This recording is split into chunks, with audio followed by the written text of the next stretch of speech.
This is a classroom, a desert in Southern California. Quiet, remote, desolate. Appearing like a mirage over the desert are the students. This is the training ground for the Navy's Blue Angels.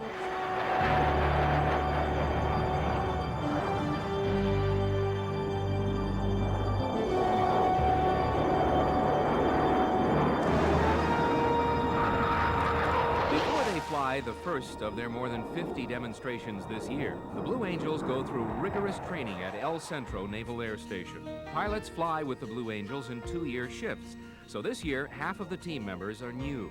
There's stiff competition for the seats, about 15 applicants for each opening. Lieutenant Pat Walsh won a position at left wing, and Lieutenant Commander Mike Gershon is solo in plane number 6. You know, I don't think anyone applies for the team believing that he'll make it. I certainly didn't, and was very surprised when I got the news, and very happy.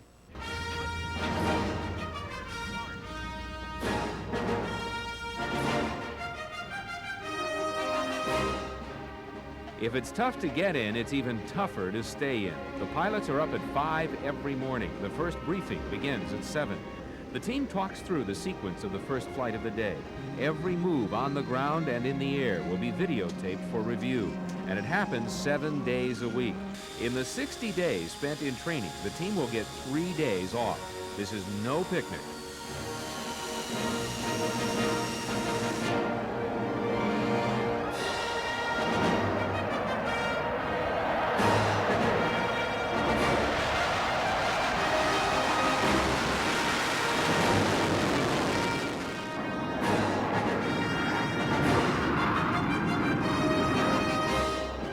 This is not like driving a car. It's physically demanding. There is the pressure on the controls and the buffeting of turbulence, and you're trying to keep your wingtip a mere arm's length from the canopy of the Skyhawk next to you. Maneuvers press you into your seat with more than 5 times the force of gravity. Then you're thrown up into your straps with 3G. The hours spent in the cockpit take a toll. It isn't at its strain. I'd be kidding you if I said otherwise. There's a lot of work that's involved in this. I'm not sure if many people can appreciate. It takes total concentration, and that is mentally demanding as well as physically demanding. And by the time you're doing it at the end of the second flight of the day, it starts to wear and tear on you. If you watch the people when they get out of the cockpit, they're pretty tired. Mike Gershon joined the Blues last year and traveled with the team as their narrator. You'd think that year might have given him an edge. I felt like, from watching the air shows, I had an insight into what actually went on inside the cockpits, and that this, the type of effort that was required to put on a good show.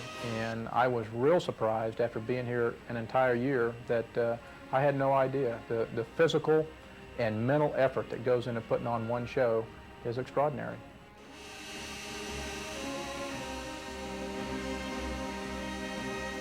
With what free time they have, Pat and Mike, like the other team members, have their own physical fitness programs. Part of it is for training. The rest is just an escape valve. I go down to the health spa with these guys because it's fun. It's more camaraderie down there, and it's something that keeps you in pretty good shape. But quite frankly, it may seem a little strange, but we work out almost to unwind.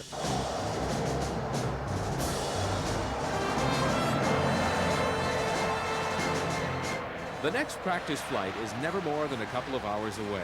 It's physically and mentally demanding. So is it dangerous? If I felt that what we were doing was dangerous, I wouldn't do it. I wouldn't feel comfortable.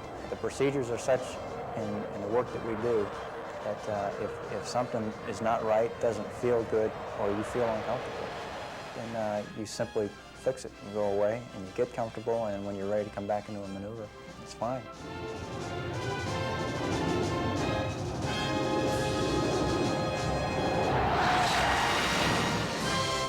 These aren't barnstorming jet jockeys. There's not a Chuck Yeager in the bunch, because this team isn't adventuring out into the unknown. It's built on repetition and familiarity. Practice makes perfect, and the Blue Angels have perfected practice.